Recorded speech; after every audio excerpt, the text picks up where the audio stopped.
Pai, o Senhor formou o teu filho. O Senhor um dia preparou esse vaso para que fosse cheio do teu Espírito, da tua glória. Nós queremos profundamente, Pai, ouvir uma voz que sai do teu trono, que sai da tua boca, que venha sarar, Senhor Deus, as nossas vidas, venha transformar, Senhor Deus, as nossas histórias. Queremos sair daqui essa noite muito mais parecidos com o teu Filho Jesus. Usa o teu Filho, Pai, e o teu Espírito Santo de poder, de virtude, de graça. Amém. Em nome de Jesus. Amém. Nós entregamos a Ti, Pai, cativos de obediência, a nossa mente, a nossa inteligência, a nossa sabedoria, e queremos nos submeter ao Senhor. Fala conosco em nome de Jesus. Amém. Irmã Jussara, cadê? Ela fica em pé, lindona. Ela é lindona dele, a esposa do pastor. Bom, aí depois o senhor apresenta melhor, né? Tá bom? Obrigado. Boa noite. Boa noite. Que a graça de Jesus esteja sobre nós. Amém. Amém? Então, aqueles que não tiveram oportunidade de ter estado aqui conosco ontem, eu te encorajo, gostaria de te encorajar a ir atrás da gravação e tudo. Eu acho que vai abençoar a sua vida e de repente vai também trazer um pouco de fundamentos naquilo que estaremos compartilhando hoje, né? Então, a mensagem já está no YouTube e na página do Ministério de Homens. Então já está no YouTube e na página do Ministério local aqui. Então você tem acesso, vai te abençoar, né? O tema que nos foi trazido foi santidade. Sede santos. Aí eu te pergunto, de que maneira poderá o jovem guardar puro o seu caminho? De que maneira poderá o homem guardar puro o seu caminho? A mulher, de que maneira poderá a mulher guardar puro o seu caminho? Está escrito: observando segundo a tua palavra.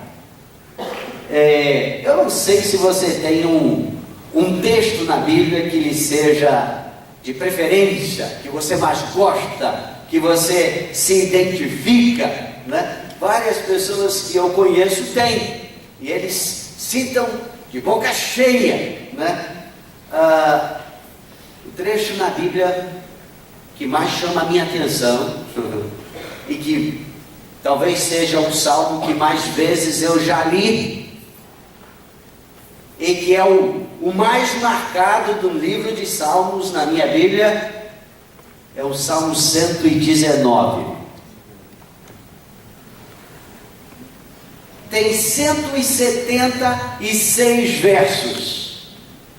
Destes, 173 fazem menção à palavra de Deus e apresenta a palavra de Deus como sendo um absoluto para a nossa vida, um absoluto pelo qual você deve pautar todo o seu procedimento, toda a sua caminhada. As suas decisões deveriam ser pautadas por este absoluto, ou seja, um valor inegociável. E se tem uma coisa que este mundo que nós estamos vivendo hoje tem procurado destruir, são os absolutos. E por não terem compromisso com absolutos, estão à deriva em toda a sua vida. E as consequências não podem ser medidas, especialmente na área para a qual nós fomos criados.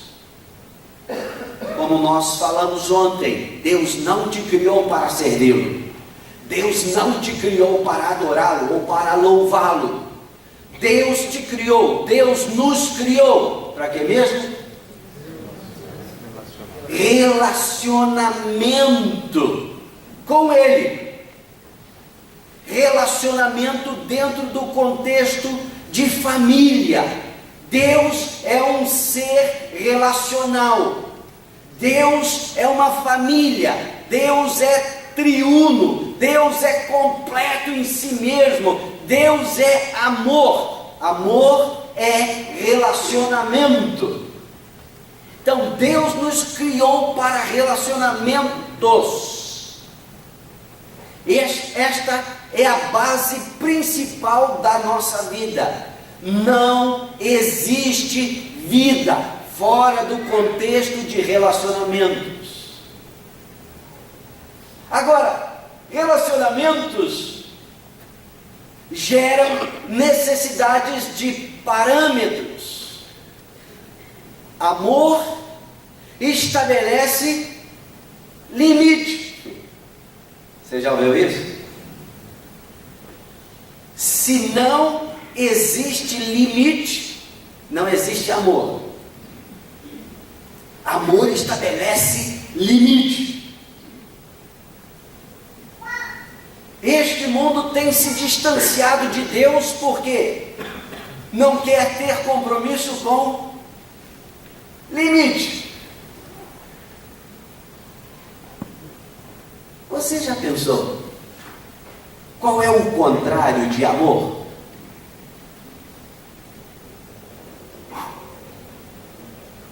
Se alguém tivesse respondendo, ia falar assim: é ódio. E é assim que você está manifestando assim pertinho, e aqueles que estão pertinho de você estão vendo ódio. Mas eu vou te dizer, o contrário de amor não é ódio. Por quê? Ódio é um sentimento. E sentimentos, sejam eles positivos ou negativos, eles estão atrelados às circunstâncias. Você precisa de circunstâncias para gerar emoções, sentimentos na sua vida. Se as circunstâncias forem boas, os seus sentimentos corresponderão àquelas circunstâncias boas, positivas. E é o que algumas pessoas entendem por felicidade. Se as circunstâncias forem ruins, negativas, os seus sentimentos, as suas emoções corresponderão àquilo que vai tirar de dentro de você alguma reação negativa, que são os sentimentos correspondentes: ódio, ira, amargura, dor, fazem parte deste pacote. Mas, se o contrário de amor fosse realmente ódio, automaticamente colocaria amor como sendo um sentimento, uma emoção. Aí fica muito complicado obedecer a Deus naquilo que Ele disse: ame o teu inimigo. Qual que é o sentimento que você tem quando você tem que enfrentar um inimigo? Vamos dizer, um vizinho que tem uma disposição contrária à sua.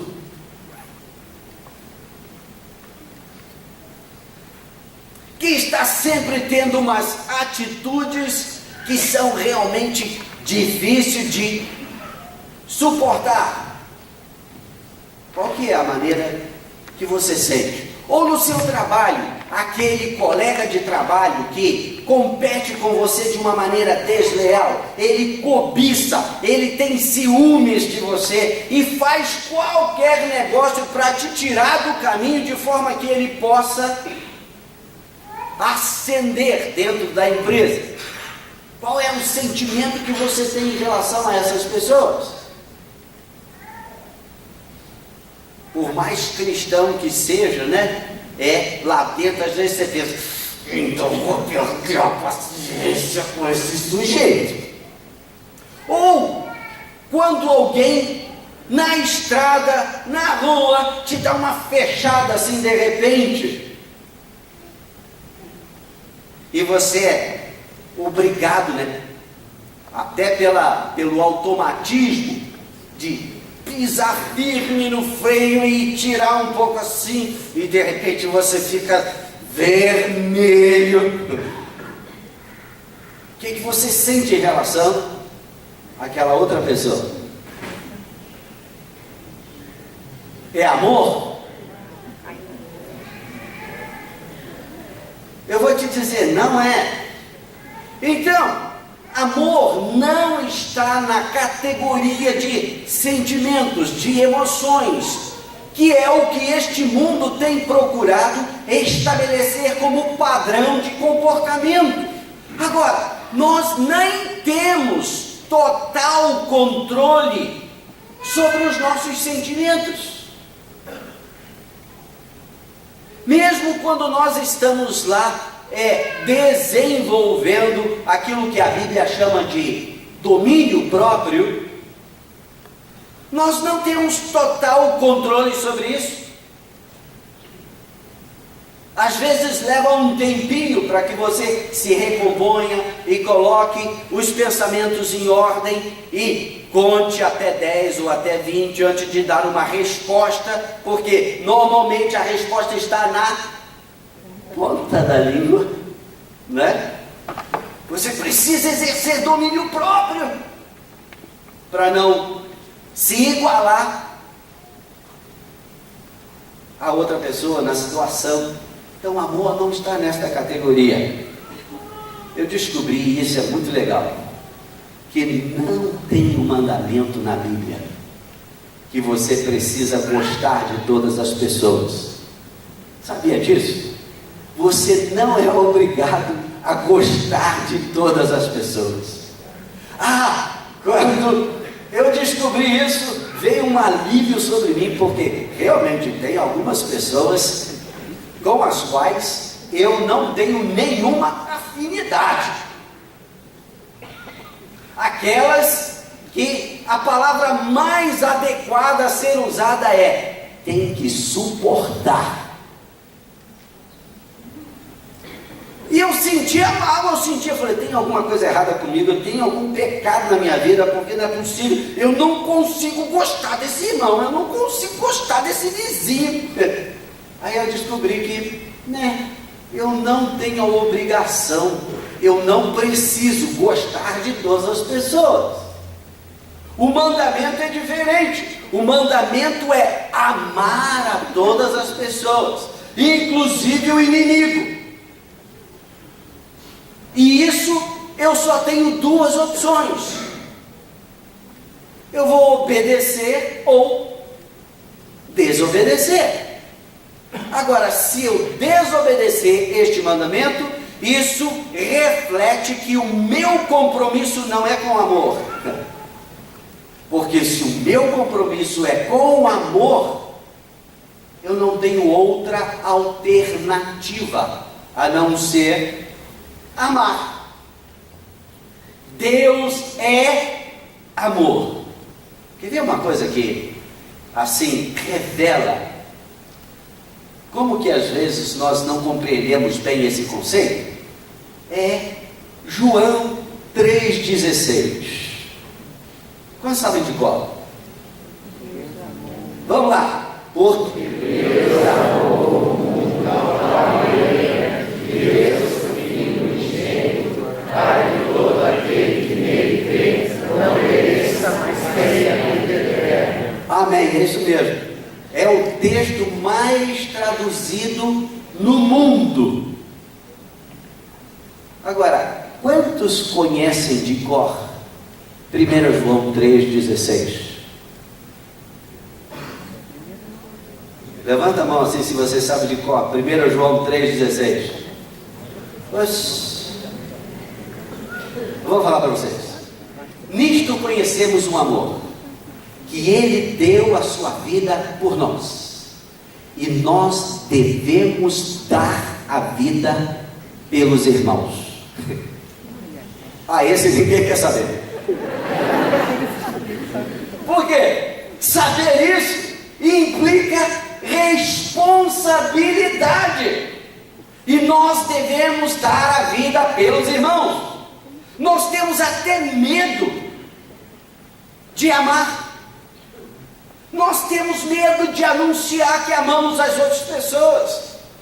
E de vez em quando chega uma pessoa para mim, principalmente irmãs, geralmente usam esse termo: olha, eu te amo no amor de Jesus.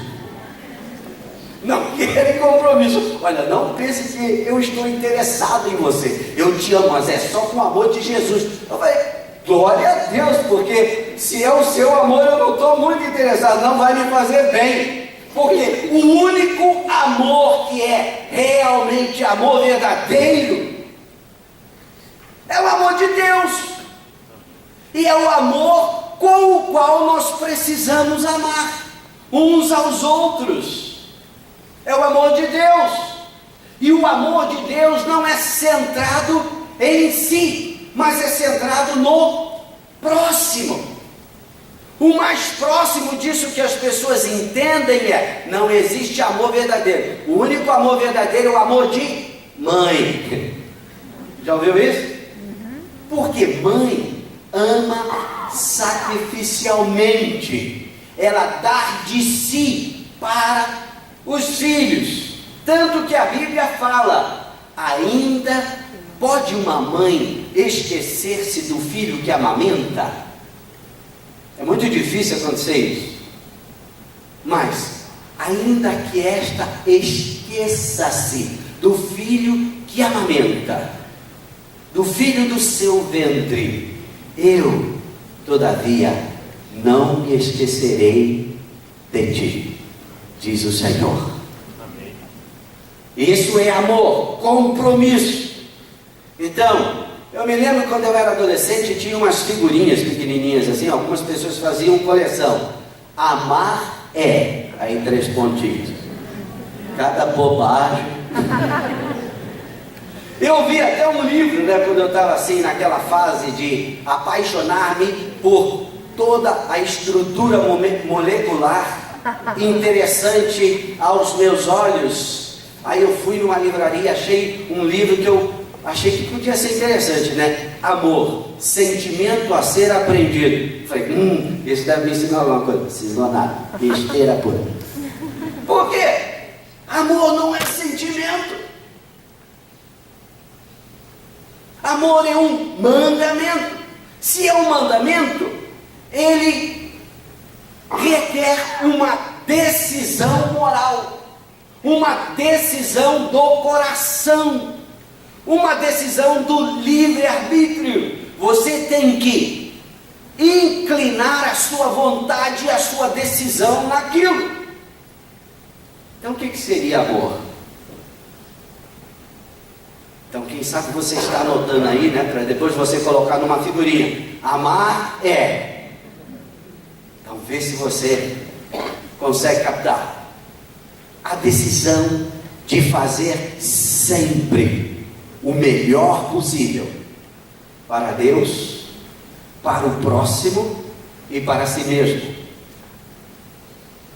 Amar é a decisão de fazer sempre o melhor possível para Deus, para o próximo e para si mesmo. Isso independe de circunstâncias, isto independe de sentimentos. Você pode estar sendo provocado à ira, as circunstâncias são negativas, mas ainda assim você está em controle da sua razão. Você pode decidir fazer o que é o certo. Deus prova o seu amor para conosco no fato de ter enviado o seu Filho para morrer no nosso lugar, quando nós éramos totalmente extraviados. Não tinha nada em nós, não tinha qualquer coisa que pudesse atraí-lo. Então, é só realmente por uma decisão, fora das circunstâncias, de valorizar o que não está sendo mostrado nenhum valor e fazer o que é certo. Amor está comprometido com uma base tríplice: verdade, justiça e tempo. Amor não pode de maneira nenhuma ser estabelecido fora daquilo que é a verdade. Por quê? Se não estiver comprometido com a verdade, não vai ser justo. Se não estiver comprometido com justiça, vai pensar apenas de forma momentânea, no local, agora, no presente. Mas o amor, ele tem compromisso com o tempo, porque Deus é amor. Quantos concordam com isso? Deus é justo. Quantos concordam com isso? E Deus é eterno. Isso significa que atitudes de amor que nós tomamos hoje, nós já deveríamos ter pensado qual vai ser as consequências disto amanhã. A minha decisão de amor hoje tem que produzir bons frutos hoje, amanhã e depois. Tempo. Isso significa que amor nem sempre está comprometido com felicidade. Você já pensou nisso?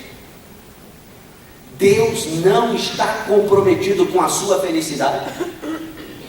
Ele está comprometido, sim, com a sua eternidade, mas não com a sua felicidade. Porque felicidade não é algo que nós projetamos para o futuro. Felicidade só pode existir no presente, que é a reunião de circunstâncias positivas, circunstâncias agradáveis, que faz com que nós nos sintamos bem. Mas o sentir-se bem hoje pode ser uma encrenca amanhã. Se você quer só um exemplo disso, abuse na feijoada hoje. Vai se sentir bem. Mas qual o fruto disso amanhã? Abuse da bebida hoje. Qual vai ser o resultado amanhã? Por quê? É diferente de amar, é gostar. E gostar não tem compromisso nem com verdade, nem com justiça, nem com o tempo. Tanto que nós, quando gostamos, usamos pesos diferentes, medidas diferentes. Nós favorecemos as pessoas a quem nós gostamos, em detrimento daquelas pessoas com quem nós não temos nenhuma afinidade. Isso significa que algumas pessoas na nossa vida têm mais valor do que outras. Mas será que isso é uma realidade?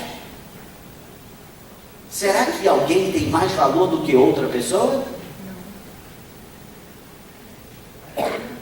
Por isso que a Bíblia diz: Deus amou o mundo, ou seja, todas as pessoas, cada indivíduo que existe na face da terra.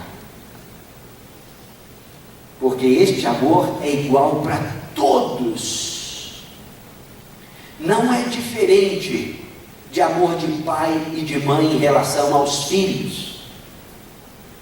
Pai, mãe, que são bons pais, eles podem ter um número grande de filhos, e eles vão amar a todos de uma maneira igual. mas pode ter um filho e uma filha que seja preferido. Isso significa um filho e uma filha que ele ou ela goste mais, porque descobriu mais afinidades com aquele filho, com aquela filha. Isso porque relacionamento é uma via de mão dupla, é vai e vem. Então você investe e a pessoa em quem você está investindo responde. Então o que você tem? Um relacionamento progressivo. Então você desenvolve afinidades, mas estas afinidades não podem de forma alguma comprometer nem a verdade, nem a justiça e nem o tempo. Porque se tirarmos esses fundamentos, não sobra nada que seja consistente.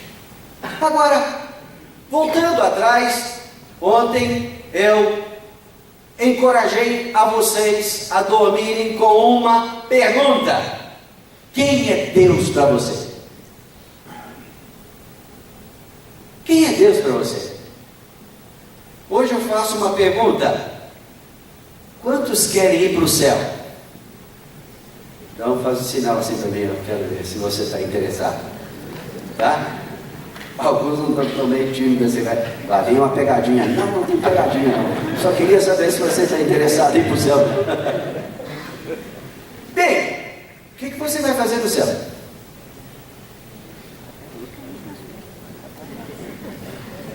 Nunca pensou nisso?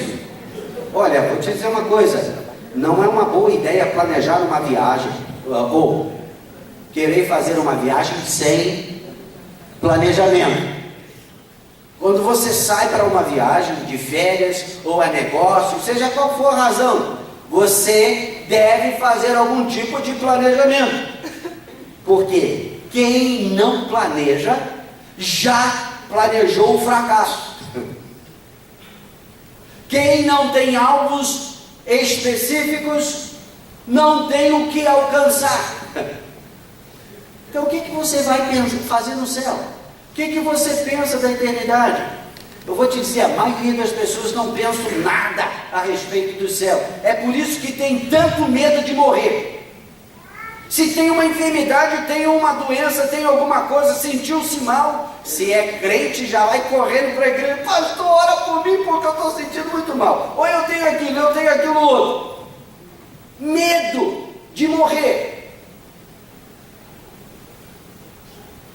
Por que tem medo de morrer? Sabendo que todos nós neste mundo vamos ter que passar por essa porta. Não tem jeito de evitar isso, mas a gente tenta protelar o máximo possível. Sabe por quê? É porque a gente não sabe o que nos espera lá do outro lado. Então é melhor não arriscar. Porque se soubéssemos com certeza e entendêssemos, é muito melhor do que aqui o próprio egoísmo. E esta sim é a palavra que se coloca como contrário a amor. O contrário de amor é egoísmo. Uma vida centrada em si, minha vontade, independência. Eu me basto, eu sou o centro, todas as coisas têm que girar ao meu entorno. Isso é egoísmo. Egoísmo não reconhece limite. O limite é o que eu estabelecer. Todas as coisas que eu faço está dentro de um contexto de trazer gratificação a mim, ou seja, conveniência. E aí, nesse contexto, os meios justificam os fins. Para amor, não. Verdade, justiça e tempo vai sempre estabelecer a plataforma. Nós não negociamos isso. Mas egoísmo, sim. A atitude de egoísmo faz com que nós usemos Deus. O que você vai fazer no céu? Tem que pensar. Porque o próprio egoísmo, se você tivesse bem a ideia bem centrada em se dar bem, já levaria você a cair fora daqui, né? Então, eu me lembro de um pastor que ensinou muito para a gente no início da Jocum. Ele, lá da Irlanda, missionário aqui no Brasil, falava muito sobre santidade e o Espírito Santo. Então, todas as vezes nas nossas escolas, nós o chamávamos, nós o convidávamos para vir e ministrar sobre isso. Era um homem tremendo, comprometido com Deus, ele e a família. Você talvez tenha ouvido falar sobre o filho dele, chama-se David Keeler, um ministro de louvor, filho desse pastor Noé. E ele estava um dia contando uma experiência conosco, que ele estava num culto familiar, né? Ele, a esposa e os filhos eram todos pequenos, e eles estavam lá orando e buscando a Deus e louvando a Deus e tendo aquela intimidade com Deus, e de repente um filho de 6 anos foi arrebatado. Não sei se você já ouviu esse termo, mas, ou seja, saiu do corpo, sumiu. Ele, um homem experiente, principalmente no mundo espiritual, reconheceu aquilo, simplesmente amparou o corpo do filho ali e sabia que o filho estava com Jesus. E depois de algum tempo, né, uma espécie de transe, né, depois de algum tempo esse menino voltou, e os olhos brilhavam e grande assim como um pires, né, e ele vira para o pai e disse: pai, quando é que eu vou morrer? Quando é que eu vou morrer? Ele estava empolgado. Aí o pai: calma meu filho, calma, um dia você chega lá, mas não é tempo ainda.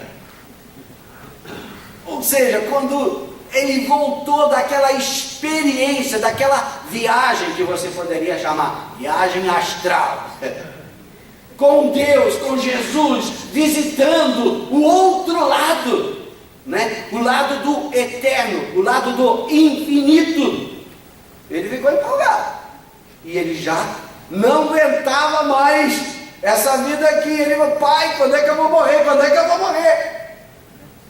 Para ele era uma coisa tremenda, não era algo ruim a se temer, mas porque ele viu, porque ele conheceu um pouquinho.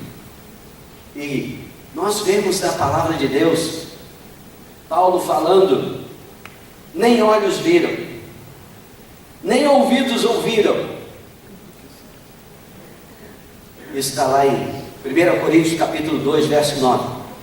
Nem penetrou na mente humana, no coração de alguém, o que Deus tem preparado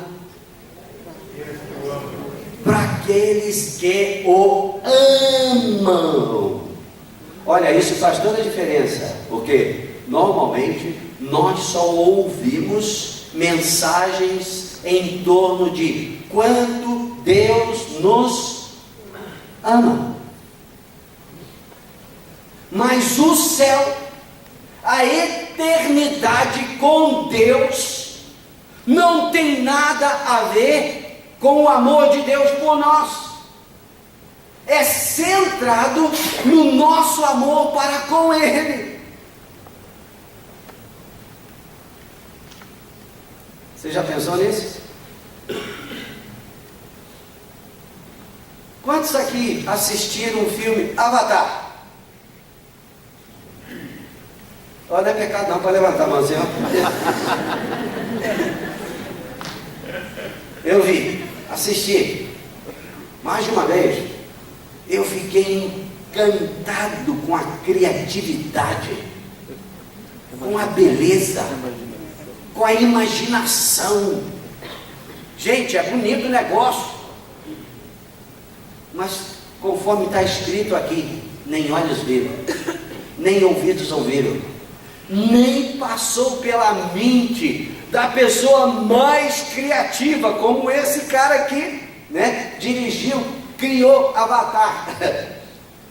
O que Deus tem preparado para aqueles que o amam. Amém.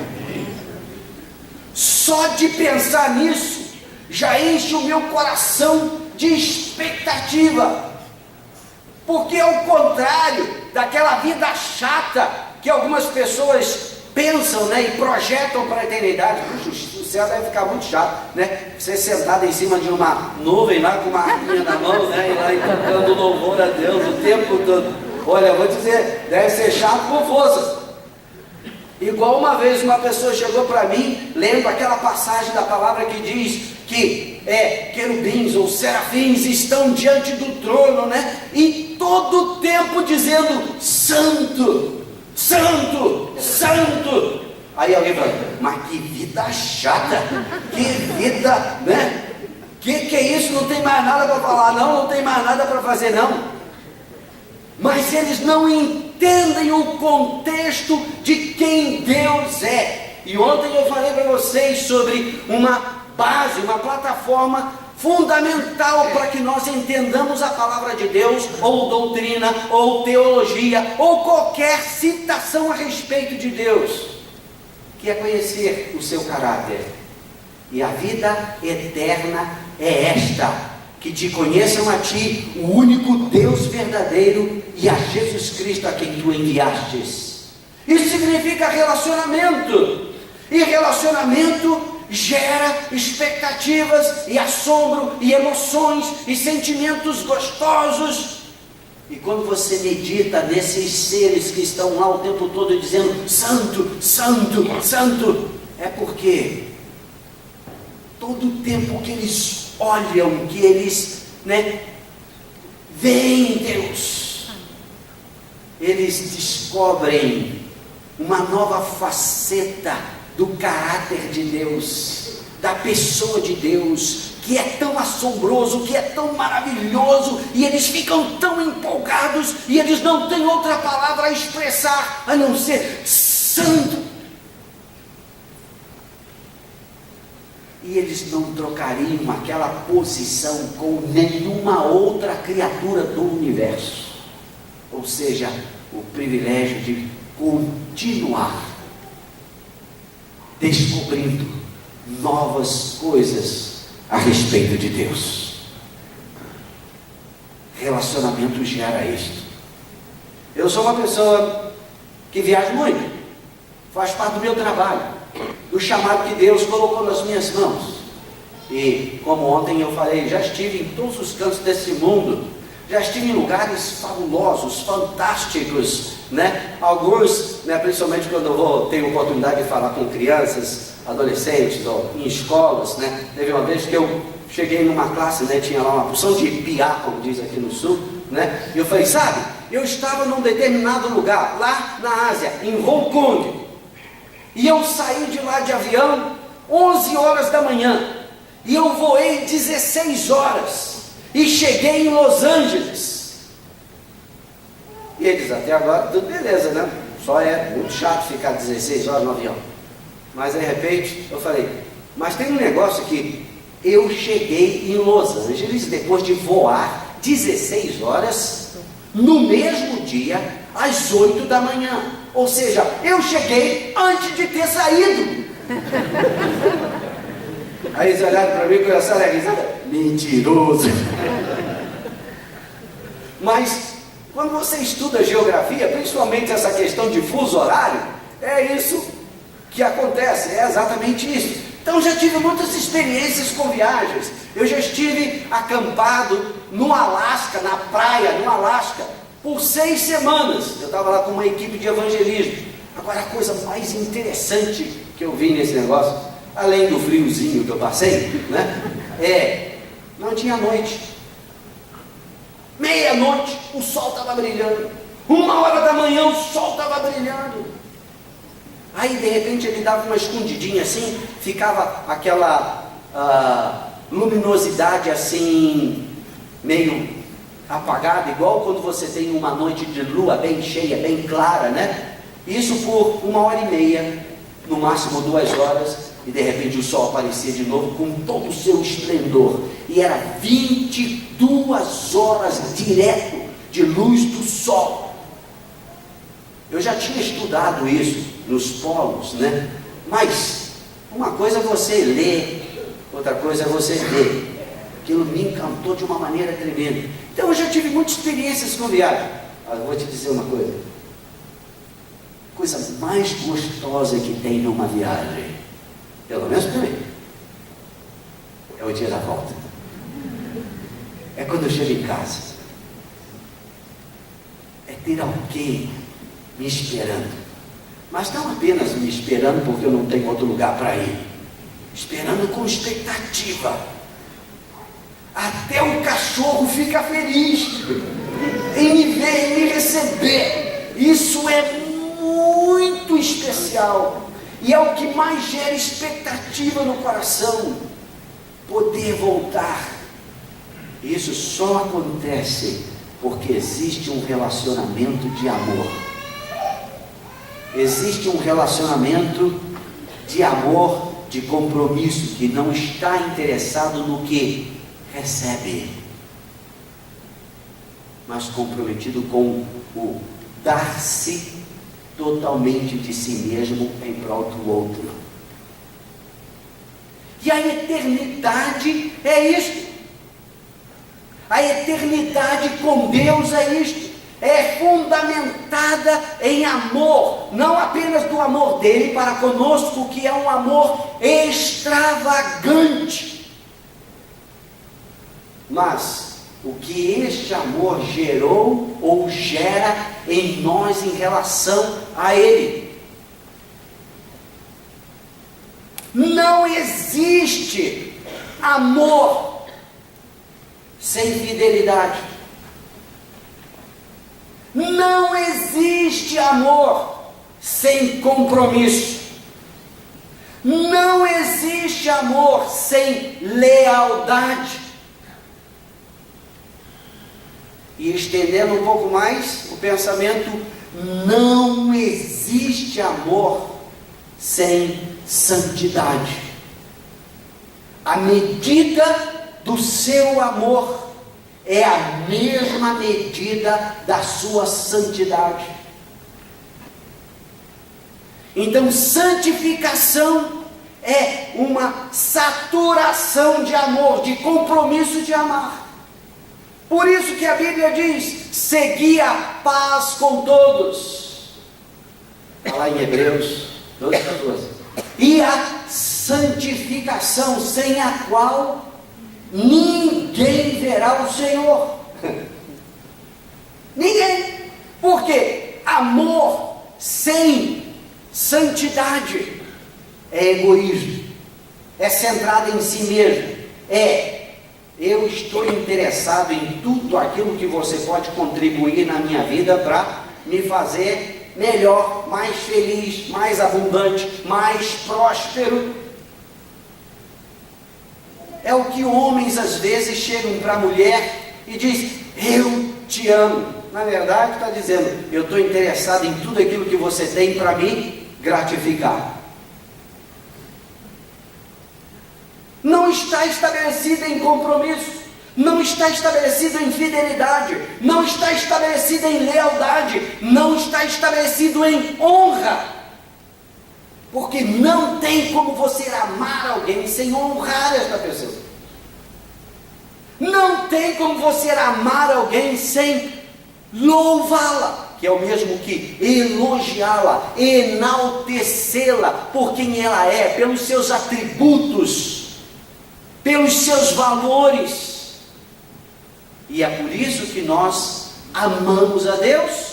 E por causa deste amor nós o adoramos. Não é porque Ele nos criou para adorá-lo. A adoração é uma fluência natural, automática do amor. Da mesma forma, não tem como você amar a Deus sem servi-lo. como também é impossível você amar uma pessoa e não se prontificar ao ponto de autossacrifício para servir ou facilitar a vida daquela pessoa. Então, nesse caso, você pode dizer, pode afirmar que eu sou um servo da minha esposa. Verdade, eu a sirvo, eu a louvo, por causa do amor.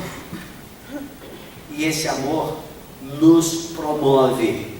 Eu me lembro uma vez que eu fui ministrar num congresso de casais, numa reunião de casais, e aí eu cheguei lá e falei: irmãos, eu quero dizer para vocês, eu sou casado há 30 anos, 6 meses e 10 dias.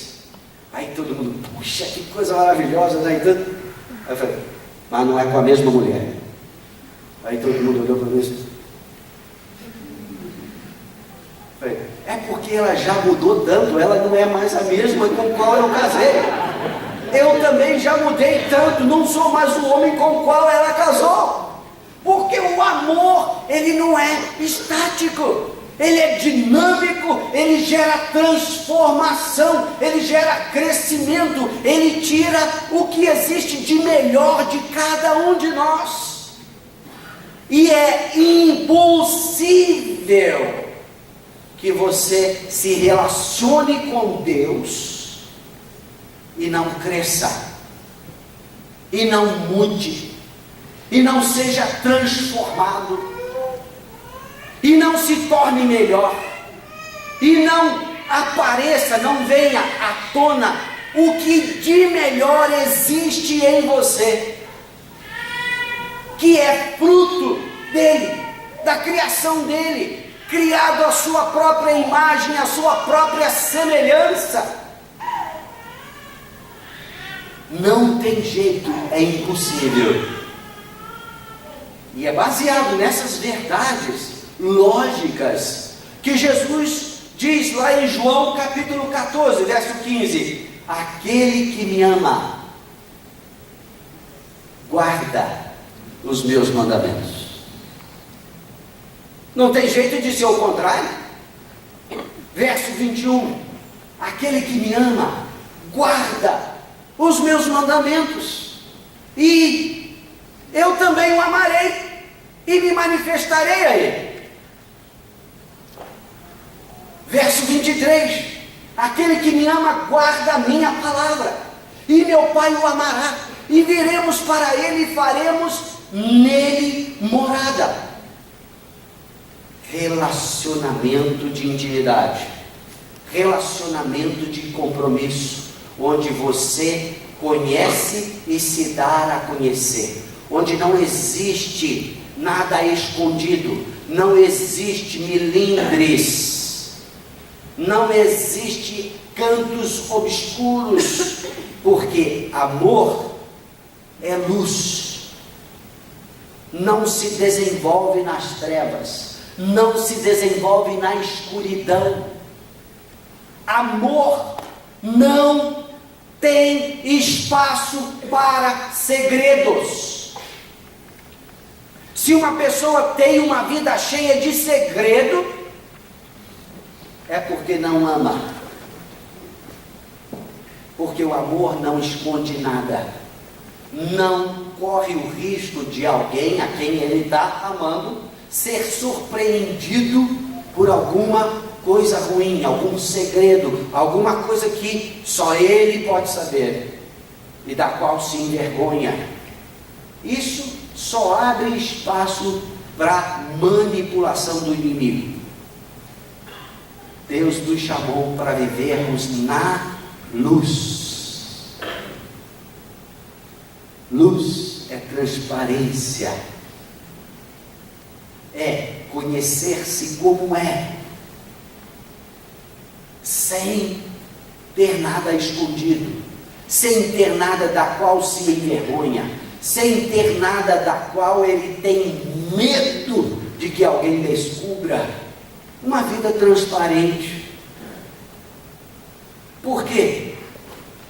O amor não está estabelecido em você ser perfeito, mas em você ser íntegro, sincero, transparente.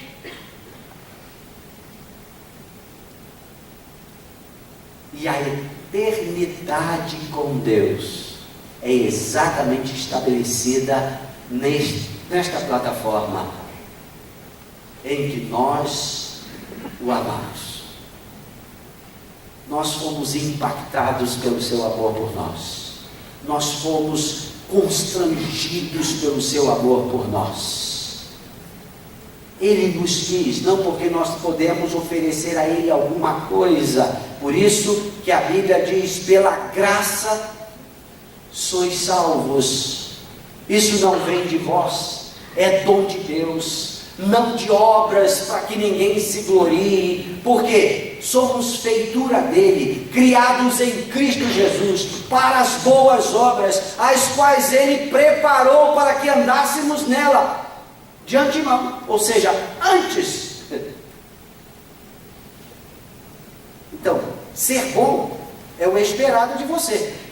Fazer boas coisas, boas obras, é o seu natural. Está isso em você, já embutido na sua natureza. O contrário é o que é o inesperado. Então, quando alguém fala assim: não olha para mim não, porque eu sou humano. Eu falei: ué, Deus criou uma outra espécie antes da queda? Se tornou humano depois que pecou? Ah, mas errar é humano. É verdade. Isso é uma verdade absoluta. Porque bicho não erra. Bicho não peca. Animal não peca. Só seres morais erram. Então, errar é verdadeiramente humano. Porque errar é não acertar. Isso é uma escolha moral. E só nós temos isso. Os animais não têm.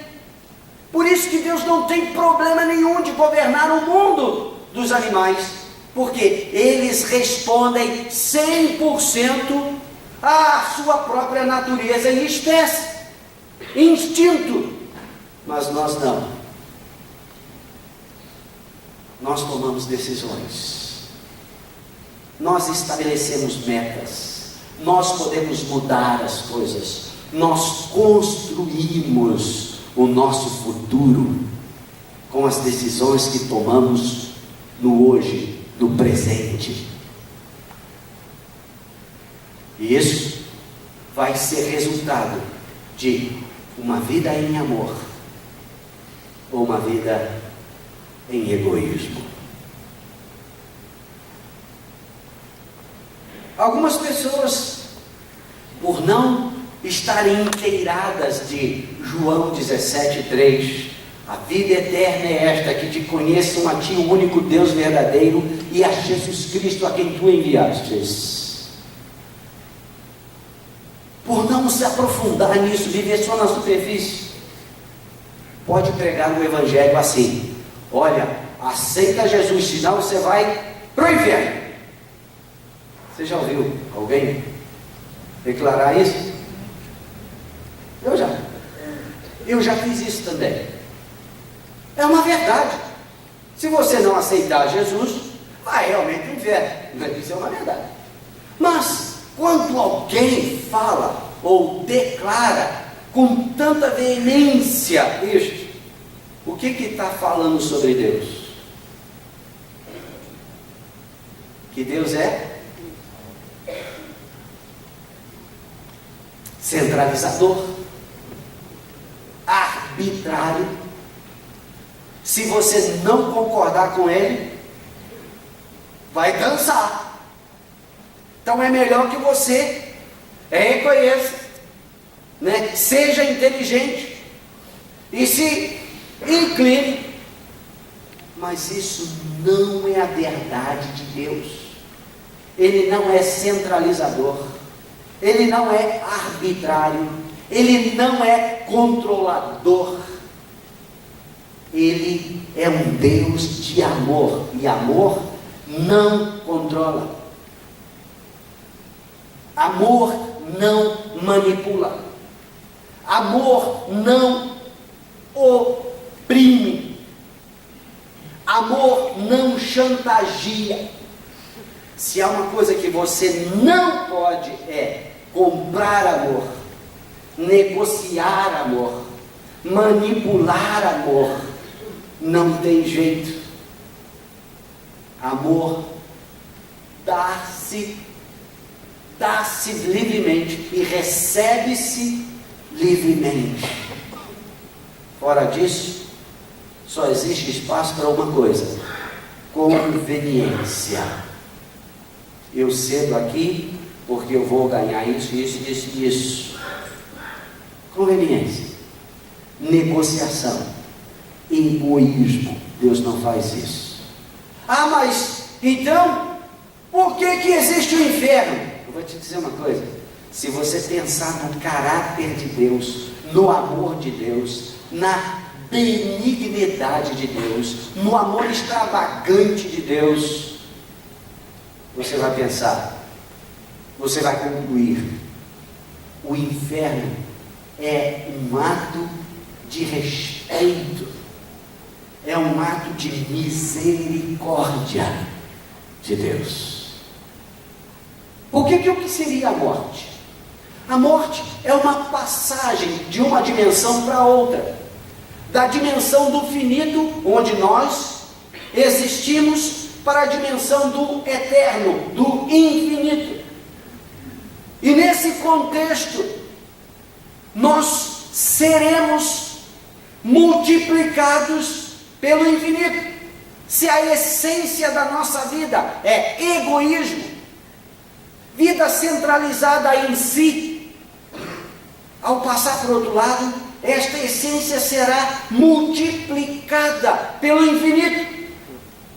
Se a essência básica do seu coração é amor,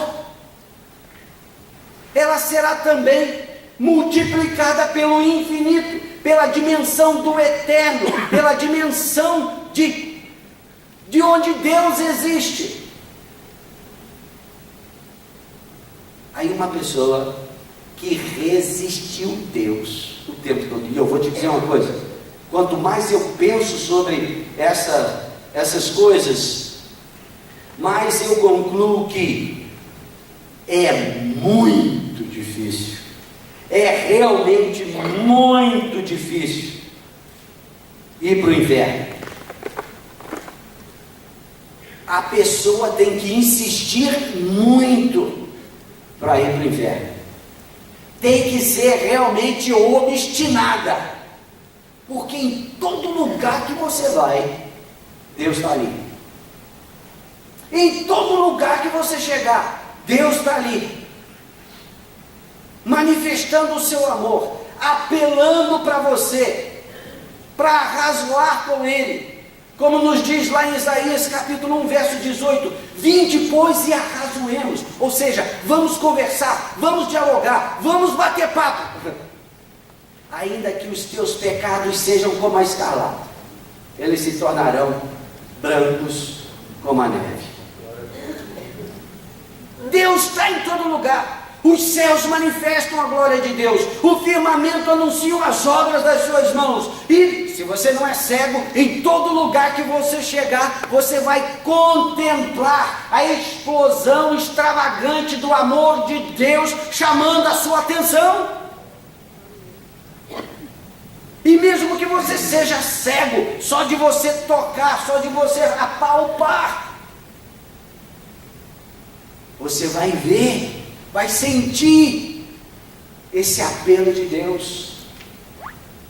E a história mostra isso, a vida de Jesus mostra isso. Você tem que ser realmente obstinado para andar nos seus próprios caminhos, para buscar ser independente, porque independência é o resultado da atitude de egoísmo.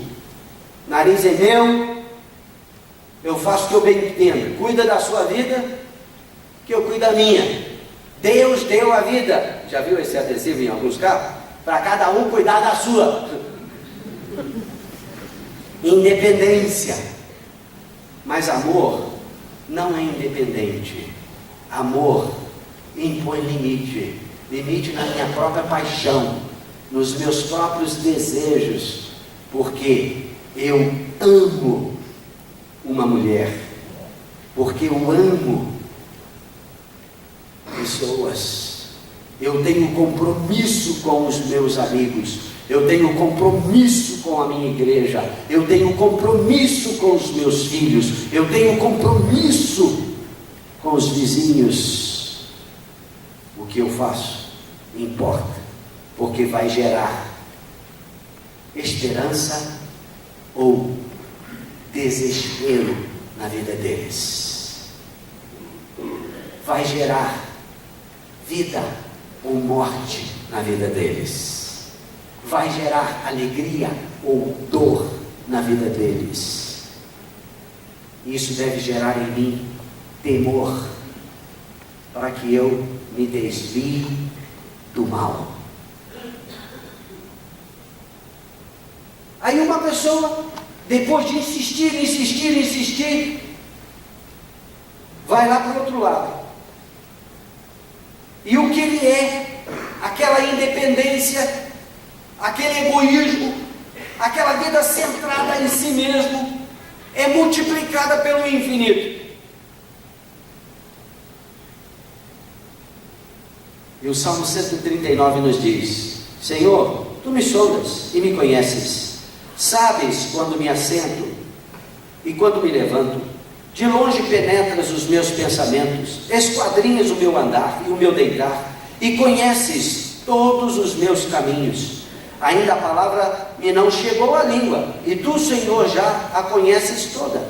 Tu me cercas por trás e por diante, e sobre mim pões a mão. Ou seja, é difícil fugir dele. Tal conhecimento é maravilhoso demais para mim, é sobremodo elevado, não posso atingir. Para onde me ausentarei do Teu Espírito? Para onde fugirei da Tua face? Se suba aos céus, lá estás.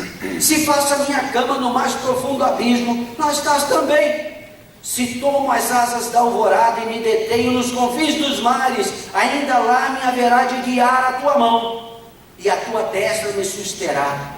Se eu digo: as trevas com efeito me encobrirão, e a luz ao redor de mim se fará noite, até as próprias trevas não te serão escuras. As trevas e a luz são a mesma coisa. Para onde me ausentarei da Tua presença? É isso que a pessoa vai encontrar do outro lado.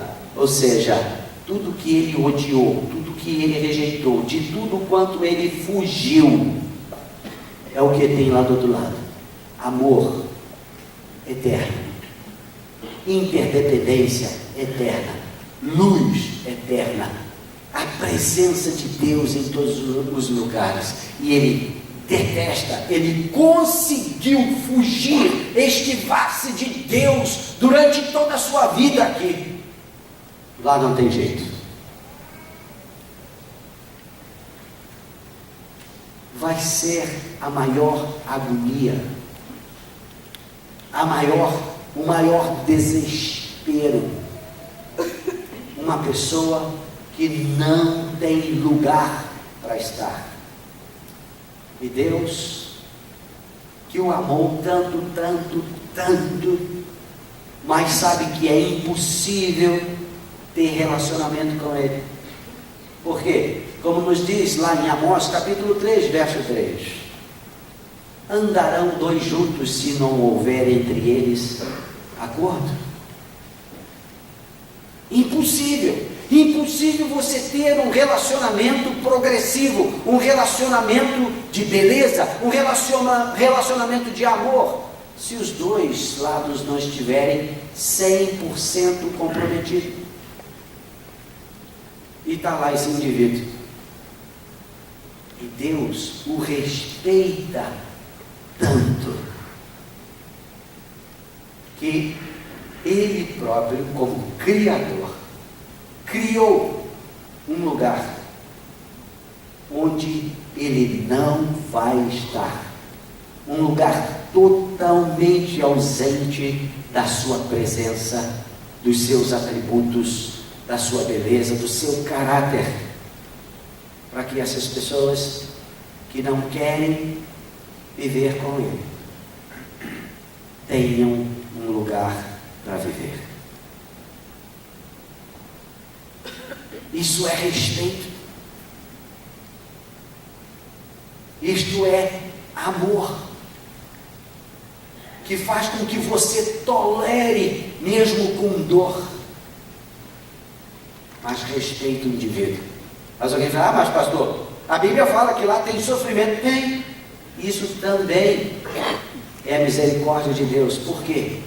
Não vai ter nenhum inocente no inferno. Todos eles terão um problema em comum, uns mais, outros menos, mas todos terão o problema de culpa. E o sofrimento traz alívio para a culpa. Você sabia que existem cassinos onde tem pessoas treinadas para verdugos, para infligir dor em pessoas? Pessoas pagam para serem torturadas.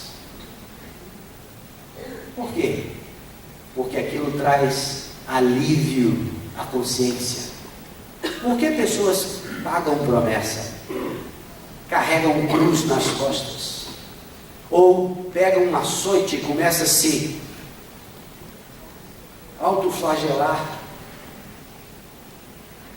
ao ponto de sair sangue, de se machucarem. Um jornalista estava uma vez entrevistando pessoas assim, na época da paixão de Cristo. Mas isso não dói? Dói. Não machuca? Machuca. Mas traz um alívio muito grande. Culpa. E Deus sabe disso. Então Ele providenciou também os meios para que estas pessoas pudessem ter alívio da sua miséria no inferno. Isso é respeito, é amor. Mas o alvo dele, desde a criação, é que nós façamos parte da família dele. Amém. Que nós estejamos com Ele para toda a eternidade, que nós tenhamos relacionamento com Ele, e por isso Ele não mediu esforços, Ele assumiu sobre si a nossa dor, o nosso pecado. O castigo que nos traz a paz estava sobre Ele, pelas suas pisaduras nós somos sarados. Eu já vi muitas mensagens a respeito de como Satanás triunfou sobre Jesus na cruz, matando o Filho de Deus na cruz. Oi, gente, vocês perderam o fio da meada, não é isso. A cruz não é isto. Se houve algo na cruz, foi uma presença maciça de toda a hoste de Satanás, concentrando-se ali com um único objetivo: desça da cruz. Você é o Filho de Deus, desça da cruz, não morra. Você salvou os outros, salve-se a si mesmo.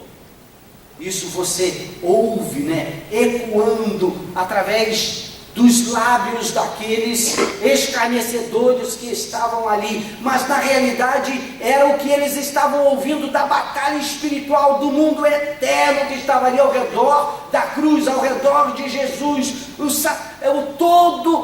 Toda a hoste das trevas chegou ali, e era tão densa as trevas que de meio-dia até as 3 da tarde houve trevas.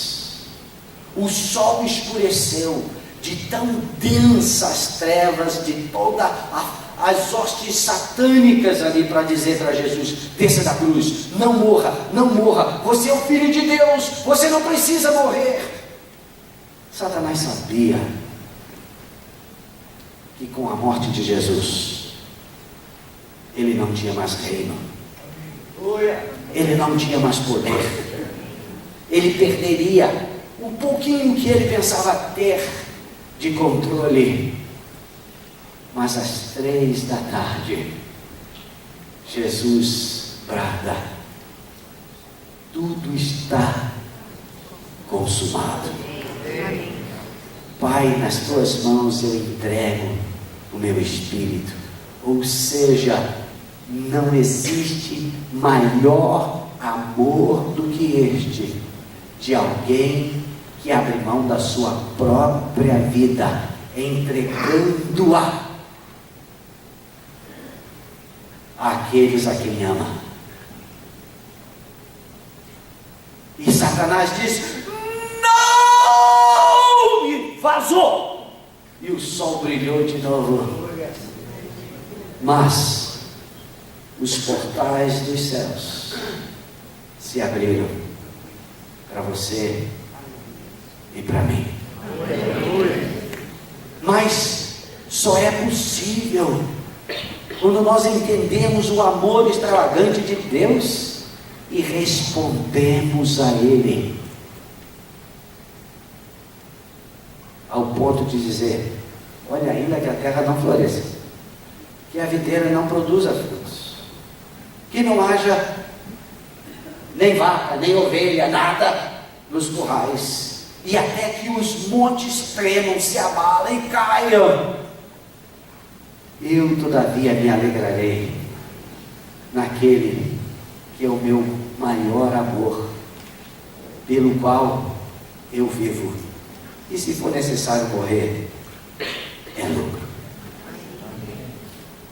Este amor gera em mim compromisso. Esse amor gera em mim santidade. Este amor gera em mim limites para as minhas paixões, de forma que o egoísmo não prevaleça, mas o compromisso com verdade, justiça e tempo. Você realmente quer ir para o céu? Lá não tem jeito de ser egoísta. Mas o céu começa aqui. Você não pode servir a Deus, viver para Deus, amar a Deus e andar comprometido com os seus próprios caminhos. Então, se você ama a Deus com certeza absoluta, você vai ter que ter compromisso e amar o que Deus ama. Deus ama a família. Então, divórcio não está nem no pensamento de Deus, porque Deus não desiste de quem Ele ama. Se você ama a Deus, tem que ter compromisso. Se você é filho, com os pais. Se você é pai, mãe, com os filhos. Não tem jeito de desistir disso.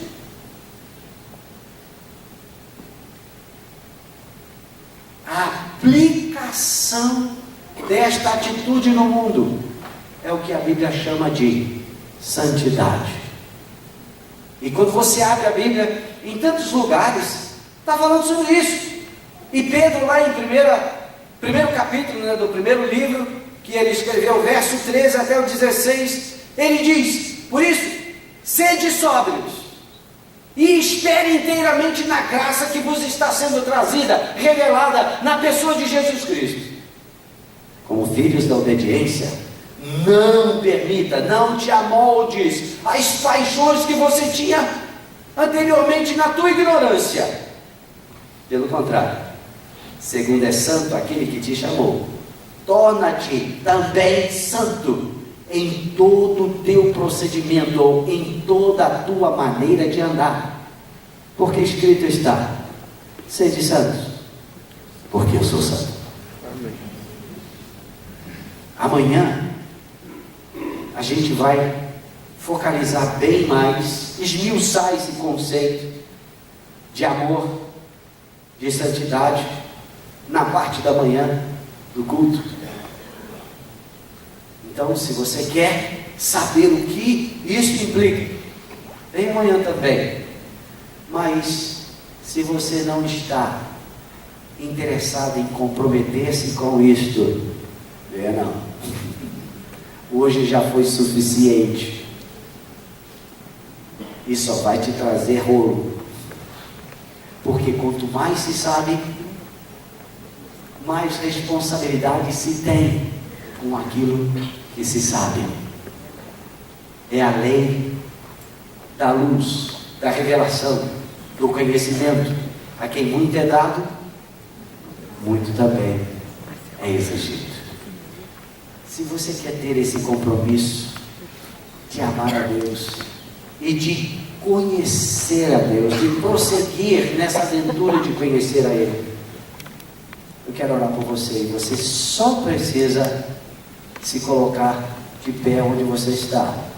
Fazendo isso, você está dizendo: estou dentro. É isso que eu quero para a minha vida. Se você não quer, fica sentadinho. Eu não vou te importunar. E não o faça porque outros o fizeram.